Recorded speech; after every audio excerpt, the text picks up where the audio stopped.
En el cine colombiano viene ocurriendo una transición en cuanto a la técnica, el formato.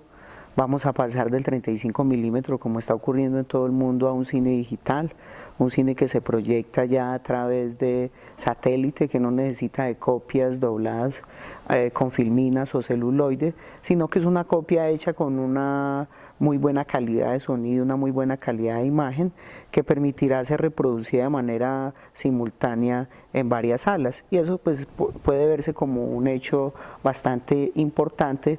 Lo que ocurre es que en Colombia, en términos tecnológicos, no todas las salas cuentan con ese recurso, es decir, de poder proyectar digitalmente, de manera que uno podría pensar que el cine colombiano encuentra una especie de fractura con esta situación, pero eso en términos de la técnica. En términos del contenido, que es lo que podríamos hablar un poco más abiertamente, las nuevas generaciones empiezan a tener una muy buena acogida del cine en 3D, los thrillers, el terror, el suspenso, géneros que en el cine colombiano no han sido tan explorados y tan experimentados. También la animación, habría que recordar dos grandes animaciones, una Pequeñas Voces de Carrillo, de Fernando Carrillo, y otra como Bolívar Soy Yo, una especie de perfil de ese gran ilustrativo personaje de nuestra historia colombiana como lo es Simón Bolívar. Pero también encontramos que los realizadores jóvenes o las nuevas generaciones tienden a contar historias desde la perspectiva del cine región, es decir, desde unas localidades que no se habían narrado, desde unos contextos que estaban de alguna manera fértiles y vírgenes para contar. Encontramos documentalistas que andan explorando el territorio y la geografía nacional. Eso se va a venir encontrando las nuevas generaciones del cine colombiano. Yo pensaría que el cine colombiano no tiene, como ningún cine de ninguna localidad o de ningún contexto, tendría que tener una limitante en cuanto a las historias. Cualquier historia es susceptible de ser contada. Tendríamos un poco de crítica, un poco de aversión, nos resbalan ciertas películas que abusan del folclorismo, como aquellas que hace Dago García, pero igual eso encuentra un público. Las películas de 25 de diciembre, que están hechas para que nosotros comamos crispeta, nos desenguayabemos, vayamos con toda la familia y reamos de lo que nos aparece como más burdo, pues también tienen un espacio.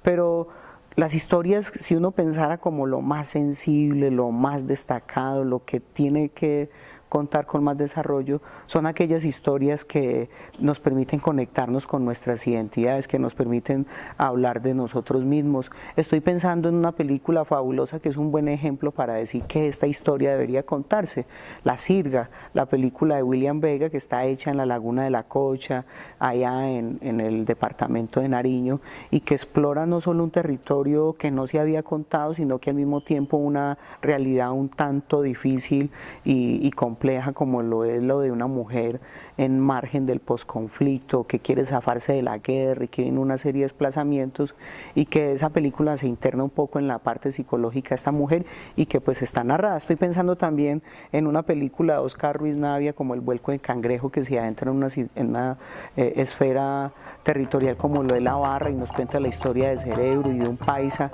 En fin, yo pensaría que las historias que hay que contar son las que hablan de nuestra ritualidad, pero sobre todo las historias que hay que contar son las historias que impactan en el público, las que les causa algún tipo de sentimiento, las que los convierten en ciudadanos de eso que es la aldea global o del mundo global, y que permite un reencuentro consigo mismo, que es ese gran ojo al vernos en la pantalla.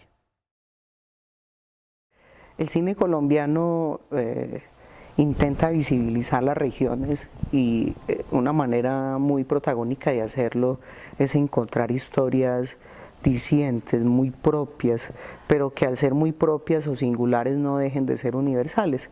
Estoy pensando que Patricia Ayala ha hecho una película documental muy importante que se llama Don K, la historia de un señor que decide, siendo de élite o de una clase alta, irse a un lugar de la geografía nacional muy agreste y dedicarse a la alfabetización con personas que allí viven. O estoy pensando en Antonio Dorado, su película Paporis, que se fue para la región amazónica a contarnos cómo viven, cuáles son los rituales de los pueblos originarios de esta región, una región que no es visibilizada, una región que no tiene protagonismo en la pantalla chica o en la pantalla del televisor, una región que no tiene una manera de mostrarse dentro de las plataformas mediáticas generales. Entonces yo creo que cada región, cada población nuestra, si uno la recorre, si uno la experimenta, si uno la explore, tiene muchas cosas que contar. Creo que los realizadores y los productores de cine han estado insertándose, haciendo inmersión en estas geografías. Pienso también en Johnny Hendrix con su película Chocó. Chocó nunca había tenido una película en 35 milímetros y nos hace una película de allí, pero hay muchísimas más. Podríamos hablar de la de Ciro Guerra de los viajes del viento, podríamos mencionar la de Julián Burgos, Andrés Burgos, Sofía y el Terco, pero podríamos hablar de Elena de César Espinosa aquí en Manizales, pero podríamos hablar de Los asombrosos días de Guillermino, que es la única película que tenemos viva en el eje cafetero, específicamente en Pereira, que la hace Gloria Nancy Monsalve, y así sucesivamente, como películas del llano, como Porfirio, la última que hace Rubén Mendoza, de Tierra en la Lengua, que son películas que nos narran un modo de ser, unas variantes como cultura, y que esas son las películas que uno podría decir están visibilizando la región.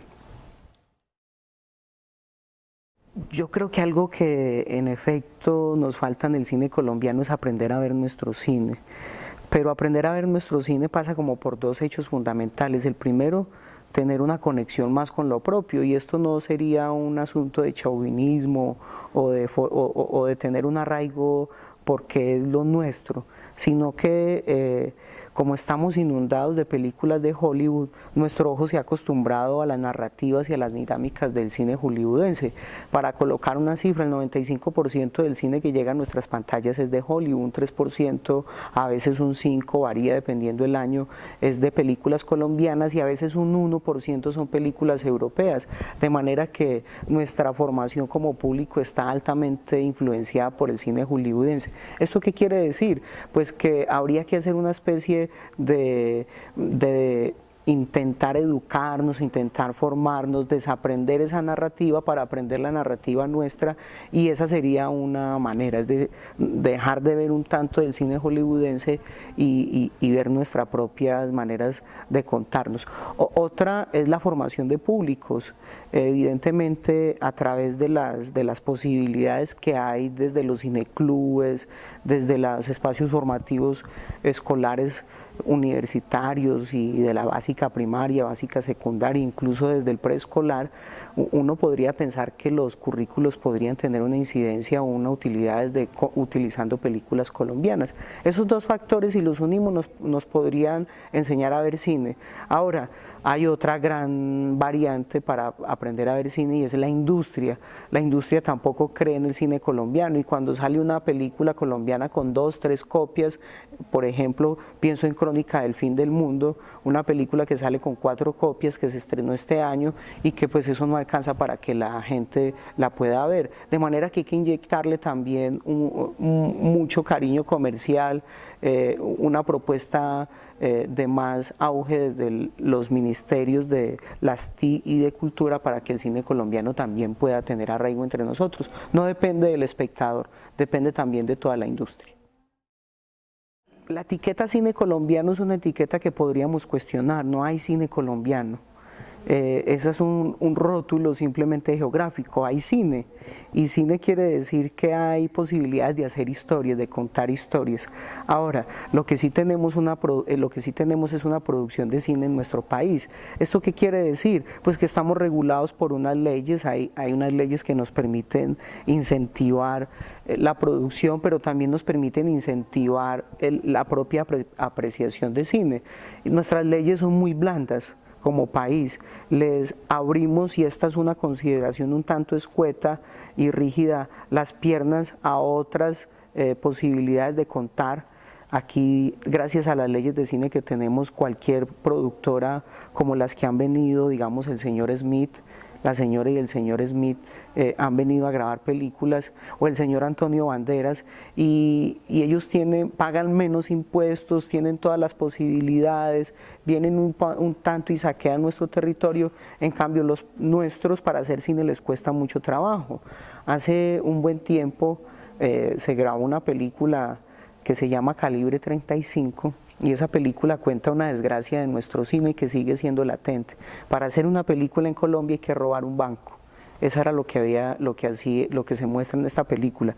Parece ser que esa desgracia aún sigue siendo latente, porque hay que mendigar mucho para producir una película. Y cuando digo mendigar es que los realizadores y productores nuestros se encuentran a gatas con tan poca y precario recurso para hacer sus películas, de manera que aunque hay unas leyes que favorecen, pienso en el caso de Gabriel González, que ha hecho una película hermosísima como Estrella del Sur, no se gastó un solo peso de él, no quedó embalado, no tuvo que feriar su casa y pudo hacer una película limpia en recursos, pero una película que no pudo exhibirse con todas las copias que se merece. Así que lo que merece el cine colombiano es más respaldo también de la institución, y que no incentive tanto lo de afuera, sino un amor más por lo propio.